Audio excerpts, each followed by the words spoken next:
Throughout the ages, one creature has walked beside us, as a companion, a sentinel, a friend. This has been the dog, an animal that can be counted on to be loyal without condition and courageous without question. It is no surprise that the dog is often referred to as man's best friend. Across the centuries, dogs have also played important roles in human history, as guardians of our homes, partners in the hunt, rescuers in disaster, and comrades in war. But these stories are rarely etched in the chronicles of history. In this video, we tell the tale of 4 extraordinary canines whose courage and loyalty shaped moments in Malayan history. These were dogs who were loyal to the last, fierce in battle, but, more often than not, little known or remembered. These are 4 hero dogs in Malayan history.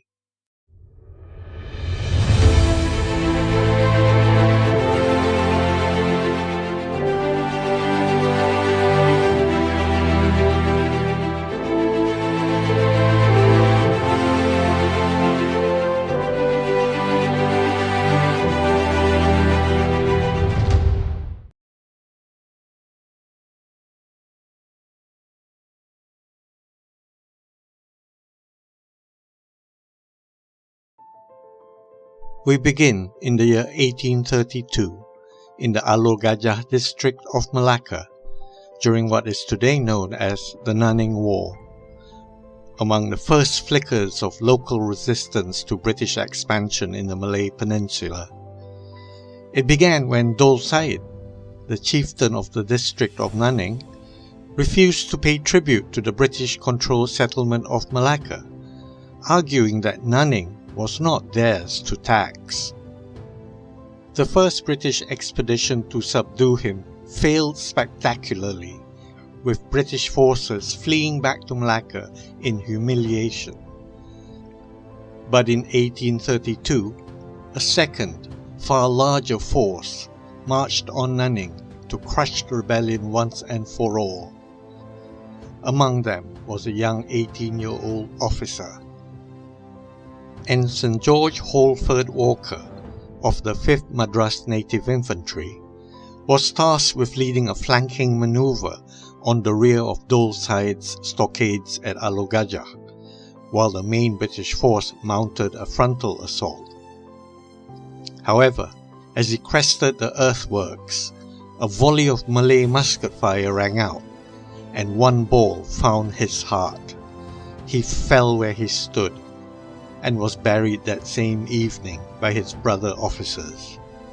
But the story does not end there. Beside his grave stood his horse and his dog.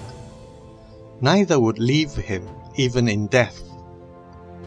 Local legend tells us that they both remained at his side, unmoving, until they too died of thirst and grief. The officers, moved by this quiet devotion, buried them side by side, the dog's grave to Walker's right, the horse's grave to his left. The graves can still be seen today in the compound of Sekolah Kebangsaan Alor Gajah 1. 3 comrades, 3 graves, one story of unyielding loyalty. By the 1870s, the British were extending their political grip over the Malay states through treaties, residents and advisors, and, when necessary, the Martini Henry breech-loading rifle. Sungai Ujong is a district in what is today Negeri Sembilan. Sungai Ujong was rich in tin, but tangled in disputes over who ruled it, the British backing one claimant, the Datuk Kelana, while another, the Datuk Bandar, resisted by force. Armed conflict soon followed, and Malay forces launched an attack on Sungai Ujong. On 7th December 1875, British-led forces launched a dawn assault on the Malays, who were encamped in a stockade at Paroh, a few miles east of Seremban. It was here that an unlikely hero took the lead. After parties of Arab mercenary troops moved through dense jungle to occupy the flanks of the battlefield, the British main force advanced across a swamp under heavy fire from the Malays behind the stockade walls.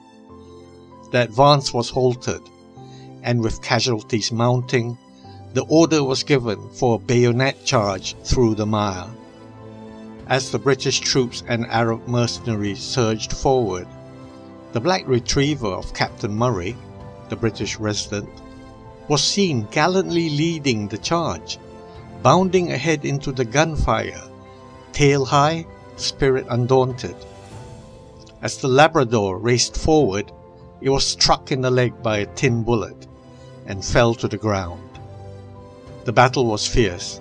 Outnumbered and under fire from all sides, British troops stormed their outer defences, and with artillery support arriving just in time, finally drove the Malay defenders from their stronghold. During the battle, the Fearless Hound was pulled from the field and, happily, was found to be still alive. Its wounds were tended to, and it was nursed back to health behind the lines, winning the hearts of the soldiers who jokingly said it should be recommended for a Victoria Cross. A war dog who leapt into the fray without orders, but who left the field with honour and admiration. It is now February 1942. As Malaya fell to the Japanese, the gunboat HMS Grasshopper was tasked with evacuating civilians to safety, and among them was a white and brown pointer named Judy. When the ship was bombed by Japanese aircraft and abandoned, Judy leapt into the oily water alongside the crew and passengers. They swam to a nearby island, but it was barren, and they were without food or water. 2 days later, Judy discovered a freshwater spring, saving dozens of lives. The survivors were later captured by Japanese forces, and Judy was marched through the Sumatran jungle with the British prisoners to a brutal prisoner of war camp. There, she was looked after by aircraftman Frank Williams, and never left his side. He fed her scraps of rice. She warned him about snakes and guards. When men were beaten, she barked and lunged. She saved lives, again and again. When they were being transported to another prison camp, Frank smuggled her onto the prison ship in a sack. The ship was torpedoed and began to sink, but Judy pulled drowning men to safety. A life raft with 4 paws. At the camp, she was designated prisoner of war number 81A and endured jungle labor, Japanese threats, and starvation, but never left Frank's side. At the war's end, she returned to Britain a hero and was awarded the Dickon Medal, the animal equivalent of the Victoria Cross. With Frank by her side, she spent the rest of her life comforting grieving families of British soldiers who were lost during the war. She died of a tumour on 17 February 1950, at the age of nearly 14. She was buried in her RAF jacket with her 3 campaign medals, the Pacific Star, the 1939-1945 Star, and the Defence Medal. In April 1974, amidst the thick jungles of Perak, the Malaysian Armed Forces launched Operation Gonzales, a covert strike to flush out communist insurgents entrenched in the Kinta region. One of the units deployed was a 30-man commando team led by Lieutenant Zainal Abidin Hussein, and supported by a 4-legged comrade named Ben, a highly trained war dog from the elite Cawangan Serigala, or Wolf branch, of the Malaysian Army Combat Training Centre, Pulada. This canine unit, forged in the traditions of British military dog training, had built a fearsome reputation among communist fighters. Ben especially was known for his uncanny ability to detect hidden threats in the jungle.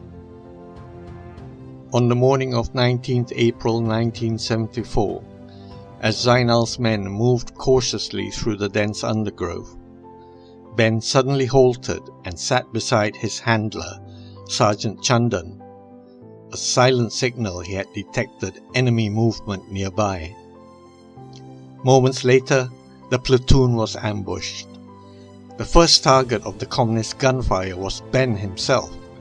The enemy, aware of Ben's formidable tracking skills, sought to eliminate him before he could foil their ambush.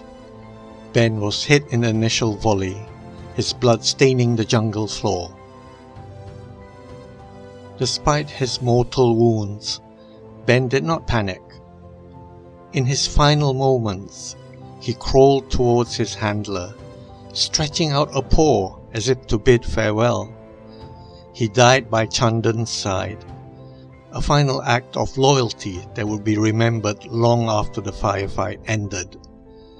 The platoon, though shaken, fought back fiercely and managed to kill 3 of the insurgents.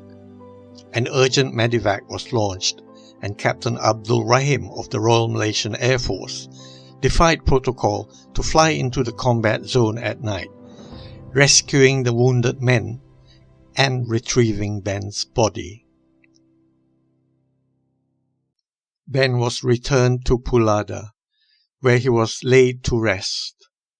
His grave remains there today, a quiet marker to a dog who served not merely as a tool of war, but as a brother in arms. Though just an animal in the eyes of some, Ben's courage, sacrifice, and unwavering loyalty have etched his name into the annals of Malaysian military history, a true hero of the Jungle War. 4 dogs, 4 wars, but one unbreakable bond between man and beast. These were episodes that demonstrated loyalty and courage in their purest form. Their names may be forgotten in official dispatches and history textbooks, but in the quiet corners of Malayan history, these 4 dogs still stand, watchful, brave, and true. Thank you for following these dog tales to the end. If this story stirred your heart or sparked your curiosity, do consider giving it a like. It does help the tale travel a little further.